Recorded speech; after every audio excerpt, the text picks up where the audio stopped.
एक बार नारद जी जा रहे थे और वहां एक मोची जूता सिल रहा था। तो नारद जी को देखकर मोची बोला, हे नारद जी बताओ हमें भगवान कब मिलेंगे।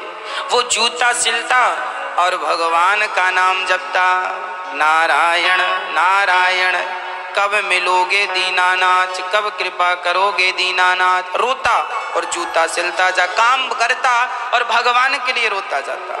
नारद जी से कहा कि बताओ नारद जी आप तो भगवान से मिलते हो, बताओ हमें भगवान का दर्शन कब होगा। नारद जी बोले अभी मैं जाकर पूछ के आता हूँ। नारद जी आगे चले तो जंगल में एक महात्मा जी ध्यान लगाए बैठे थे, बड़ी बड़ी जटाएं, बड़े बड़ी दाढ़ी। उन्होंने भी कहा महाराज बताओ भगवान कब दर्शन देंगे। नारद जी बोले एक ही प्रश्न दो लोगों का है, जाकर अभी पूछता हूँ। नारद जी गए भगवान के पास और भगवान से कहते हैं प्रभु दो भक्तों से हम मिलकर आ रहे हैं। अच्छा तो क्या चाहते हैं वो भक्त। नारद जी ने कहा वो ये चाहते हैं कि आप उन दोनों को दर्शन कब देंगे। तो नारद जी से भगवान ने कहा जाओ दोनों से कह देना कि पीपल के पेड़ में जितने पत्ते हैं, पीपल के पेड़ में जितने पत्ते हैं उतने जन्मों के बाद हम दोनों को मिलेंगे। अब बताओ पीपल के पेड़ में पत्ते कितने हैं, हजारों लाखों, और भगवान कह रहे हैं मतलब इतने जन्मों के बाद। अब नारद जी आए सबसे पहले बाबा जी के पास। महात्मा जी सुनो सुनो। महात्मा जी बोले हाँ हाँ बताओ क्या कहा भगवान ने।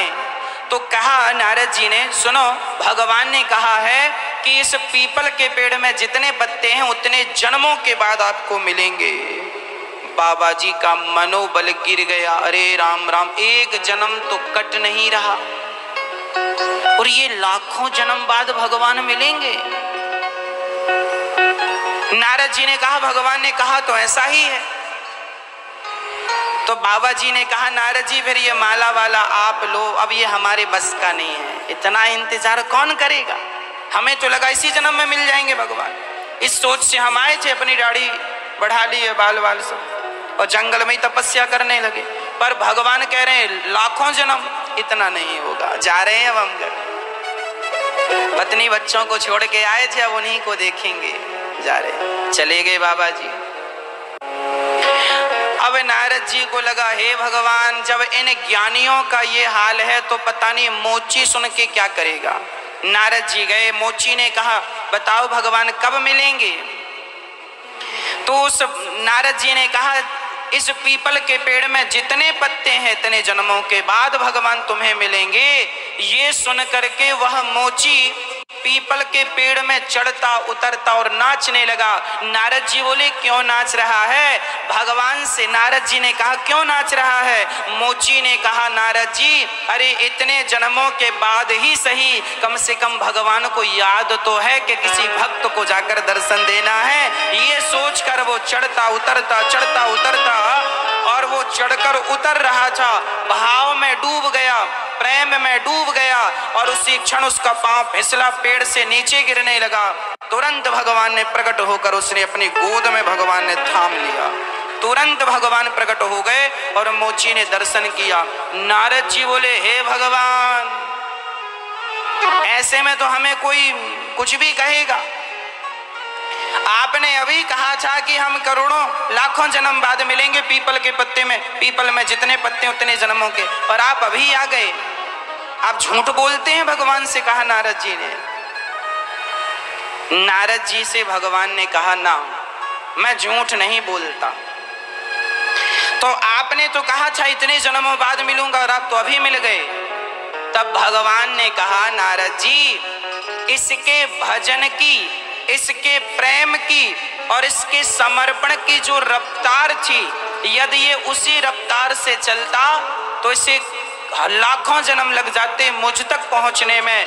पर इसने जब सुना कि भगवान मिलेंगे, इससे इसने इतने कम समय में इतना प्रेम इसके हृदय में उमड़ा, इतना स्नेह उमड़ा और इतने इसने अपने आप को इस प्रकार समर्पित कर दिया कि मेरे भरोसे पेड़ पर चढ़ने उतरने लगा।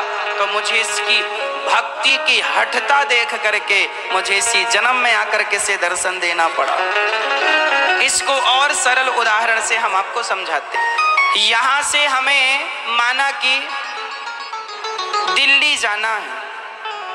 अब दिल्ली जाओ तो पैदल कोई जाए और कोई साइकिल से जाए और कोई मोटरसाइकिल से जाए और कोई कार से जाए और कोई हेलीकॉप्टर से जाए, तो बताओ जल्दी कौन पहुंचेगा?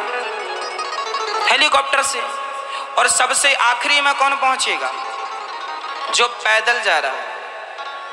तो मंजिल तो उतनी ही थी, दूरी तो उतनी ही थी, पर साधन बदल गए। कोई साइकिल का साधन, कोई पैदल, कोई गाड़ी, कोई हेलीकॉप्टर। तो साधन यदि अच्छा है तो मंजिल जल्दी मिलती हो, साधन अच्छा नहीं है तो उसी मंजिल तक पहुंचने के लिए समय भी लगता है। हाँ या ना?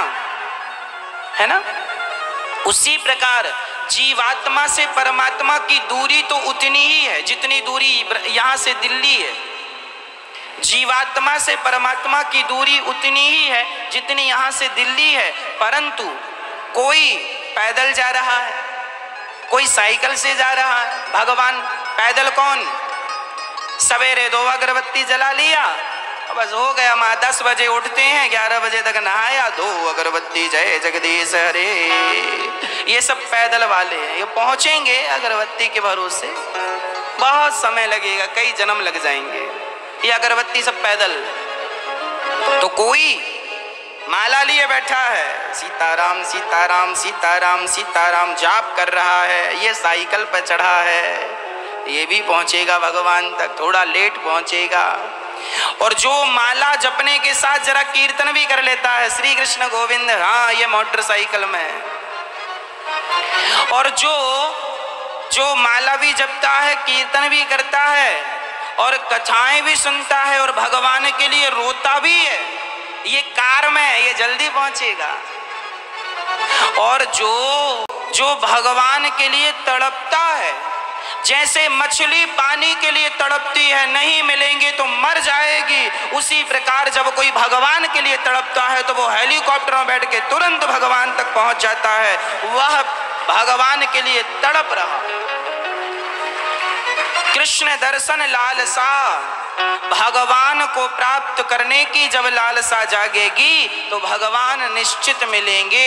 मंजिल दूरी उतनी ही है, पर आपकी तड़प कितनी है, आपकी चाहत कितनी है, आपकी जरूरत कितनी है। 2 अगरबत्ती के भरोसे बैठे हो तो कई जन्म लग जाएंगे। इसलिए स्पीड बढ़ाओ, स्पीड बढ़ाओ। भगवान तक पहुंचना है तो स्पीड बढ़ाओ, मंजिल प्राप्त करना है स्पीड बढ़ाओ। मोची ने अपनी स्पीड बढ़ाई कि नहीं? और वो बाबा जी स्पीड बढ़ी क्या? जो थी वो भी नष्ट हो गई, चले गए पत्नी पुत्रों के पास। तो जो स्पीड है उसे और बढ़ाया मोची ने। तो भगवान इसी जन्म में, माना कि तुम्हें करोड़ों जन्म लग सकते हैं भगवान तक पहुंचने के लिए, पर इस मनुष्य शरीर को पाकर यदि तुमने भगवान के लिए रोना स्टार्ट कर दिया और मछली की तरह तड़पने लगे, सच्चा प्रेम भगवान से हो गया, तो इसी जन्म में भगवान मिल जाएंगे, यह निश्चित है।